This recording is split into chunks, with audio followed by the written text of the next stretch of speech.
क्या शौक के आधार पर किसी व्यक्ति को बिना कोई जुर्म किए गिरफ्तार किया जा सकता है क्या? दैट्स मीन्स मेरे कहने का मतलब यह है कि कोई व्यक्ति जुर्म किया ही न हो और उसको सिर्फ और सिर्फ शौक के आधार पर अर्थात डाउट के आधार पर ही उसको गिरफ्तार करके जेल खाने में बंद कर दिया गया। ऐसे ही कानून के बारे में हम आपको आज बतलाने जा रहे हैं, जिसको हम रॉलेट एक्ट के नाम से जानते हैं।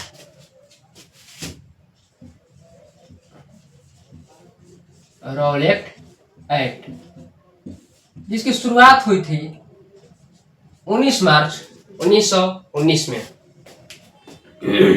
इसको शुरुआत करने का मुख्य उद्देश्य था कि भारत में अंग्रेजों का पैर पूरी अच्छी तरह से पसारना, और अगर उनके विरोध कोई आवाज उठा रहा है तो उसको पकड़ करके शौक के आधार पर ही उसको पकड़ करके और जेल खाने में कैद खाने में डाल देना, बिना किसी से कुछ पूछे, सिर्फ और सिर्फ डाउट के आधार पर ही कि वो फलाना व्यक्ति जो है मेरे खिलाफ कुछ कार्रवाई कर रहा है और उसको करना क्या है, ले चलिए, इसको जेल खाने में बंद कर दिए। देखिए, सिडनी रॉलेट नाम का एक अंग्रेजी अफसर था, ठीक है। सिडनी रॉलेट नाम का एक अंग्रेजी अफसर था। इसने anarchical and revolutionary act, that's mean anarchical and revolutionary act का नियम कानून को पारित किया। इस नियम कानून के अंतर्गत यह होता था कि अगर आप अंग्रेजों के खिलाफ कोई भड़काऊ भाषण दे रहे हो या फिर लोगों में उनके विरुद्ध ज्वाला को भड़का रहे हो, तो शौक के आधार पर ही वे करते क्या थे कि नेता को, लीडर को पकड़ करके और जेल खाने में डाल देते थे, कैद खाने में डाल देते थे। और इसे हम एनार्शियल एंड रिवोल्यूशनरी एक्ट या फिर रॉलेट एक्ट के नाम से जानते थे, ठीक है। इसको शुरुआत किया किसने? सिडनी रॉलेट नाम का अंग्रेजी अफसर ने। ये आखिर होता क्या था रॉलेट एक्ट? देखिए, विस्तार में आपको बतला रहे हैं। अगर कोई व्यक्ति जुर्म नहीं भी किया हो, उसको पकड़ करके जेल खाने में अंग्रेज बंद कर दिए, तो फिर न वकील, न अपील और न ही दलील। अर्थात मेरा कहने का तात्पर्य यह है कि अगर आप जेल खाने में बंद कर दिए गए अंग्रेजों के द्वारा, तो आप अपने लिए कोई वकील नहीं रख सकते हो। इतना ही नहीं, आप कोर्ट में कोई अपील भी नहीं कर सकते हो और न ही कोई दलील पेश कर सकते हो थाने अथवा कोर्ट में, ठीक है। इसलिए इस कानून को, इस रॉलेट एक्ट को काला कानून या फिर न अपील, न वकील और न दलील के नाम से भी जाना जाता है। काला कानून या न वकील कोमा न अपील और न ही दलील कानून के नाम से भी इसे हम जानते हैं, ठीक है। देखिए, तो सिडनी रॉलेट ने एनार्शियल एंड रिवोल्यूशनरी एक्ट को जब पारित किया, तो इसको रॉलेट एक्ट के नाम से इंडिया में जाना गया। और किसी भी लीडर को शौक के आधार पर ही उसको पकड़ करके जेल खाने में डाल दिया जाता था। जब जेल खाने में डाल दिया जाता था, तो कोई भी व्यक्ति जेल खाने में जाता था, थाने में जाता था, बंद हो जाता था, तो अपने लिए अपील नहीं कर सकता था कहीं पर भी, ना तो थाना में और ना ही कोर्ट में। होता है ना कि आप अपील करोगे जज वगैरह के सामने, पर इस कानून के अंतर्गत आपको शौक के आधार पर जेल खाने में बंद कर दिया गया, तो आप किसी के सामने अपील नहीं कर सकते हो, नहीं आप दलील पेश कर सकते हो, अपने लिए कोई सबूत वगैरह भी पेश नहीं कर सकते हो, ठीक है। इतना ही नहीं, केस लड़ने के लिए आपको जब कोर्ट में पेश किया जाए ना, केस को लड़ने के लिए एक वकील होना चाहिए, वकील भी नहीं होता था। तो इसलिए इस कानून रॉलेट एक्ट को काला कानून या फिर न वकील, न अपील और न ही दलील कानून के नाम से भी जाना जाता है। अलग अलग स्थानों पर अलग अलग नेताओं ने अपनी नारेबाजी के साथ सामने आए, अपने विचार को प्रस्तुत किए। उसी में आपका 30 मार्च 1919 को स्वामी श्रद्धानंद ने एक विचार दिया, नारा दिया, जिसको हम लोग कर मत दो का नारा के नाम से भी जानते हैं।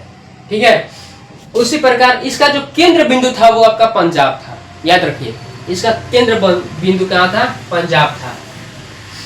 इसको न वकील, न दलील और न अपील कानून के नाम से भी जानते हैं। 6 अप्रैल 1919 में पूरे भारतवर्ष में इस अंग्रेजों के खिलाफ हुआ क्या कि भड़काऊ भाषण और पूरे देश में भारत बंद हो गया।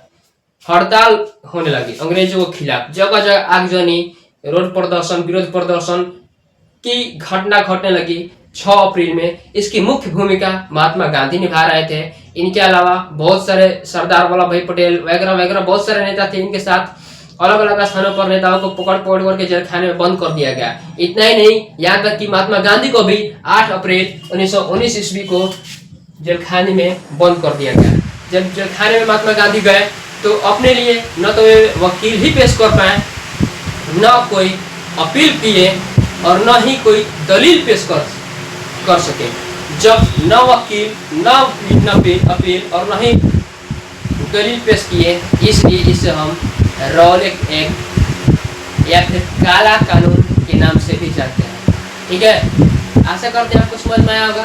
फिर से 2 मिनट में आपको हम रिमाइंड कर देते हैं इस रॉलेट एक्ट। देखिए, रॉलेट एक्ट इसको हम लोग काला कानून के नाम से जानते हैं। इसका केंद्र बिंदु जो है ना वो था कहाँ? पंजाब। ठीक है, इतना ही नहीं, पंजाब में जहाँ पर इसका केंद्र बिंदु था तो सिर्फ और सिर्फ पंजाब में नहीं, रॉलेट एक्ट 1919 में 19 मार्च 1919 को भारतवर्ष में लागू किया गया। जब ये लागू हो गया, पूरी तरह से पास हो गया, तो न अपील, न दलील और न ही वकील, कहने का मतलब कि आपको शक के आधार पर पकड़ करके और जेलखाने में बंद कर दिया जाता था। क्यों? क्योंकि अगर अंग्रेजों को शक हो जाता था कि आप उनके खिलाफ कोई विरोध प्रदर्शन करना चाह रहे हो या फिर उनके खिलाफ कोई आगजनी जैसी समस्या हो रही है, तो उन्होंने वे करते क्या थे कि नेताओं को या फिर भारतवासियों को पकड़ कर जेलखाने में बंद कर देते थे। और जब बंद हो जाते थे तो न वकील, न अपील, न दलील आप पेश कर सकते थे। इसलिए इसे हम काला कानून के नाम से भी जानते हैं। अलग अलग स्थानों पर अलग अलग नेताओं ने अपने विचार को प्रस्तुत किया, कहा कि अंग्रेजों को कर मत दो। इसका नारा श्रद्धानंद स्वामी ने दिया। कब? तो आपका 30 मार्च 1919 को 30 मार्च 1919 को श्रद्धानंद स्वामी ने कहा कि कर मत दो का नारा, अर्थात हमारी जमीन है, हमारा खेत है, हमारा मातृभूमि है, हम फसल पैदा करते हैं, तो फिर भला अंग्रेजों को हम कर क्यों दे, टैक्स क्यों दे? तो स्वामी श्रद्धानंद ने अपना एक विचार प्रस्तुत किया और इसमें बढ़ चढ़ करके लोगों ने हिस्सा लिया।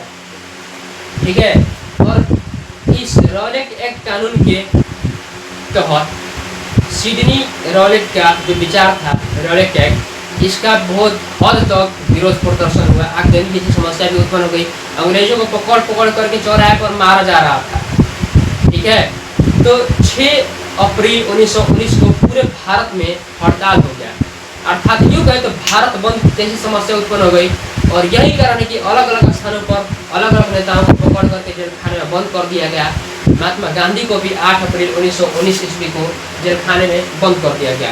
और जब मैं जेलखाने में गए महात्मा गांधी, तो न तो वे कोई अपील कर पाए, न ही कोई सबूत अर्थात दलील पेश कर पाए और न ही अपने लिए कोई वकील रख पाए।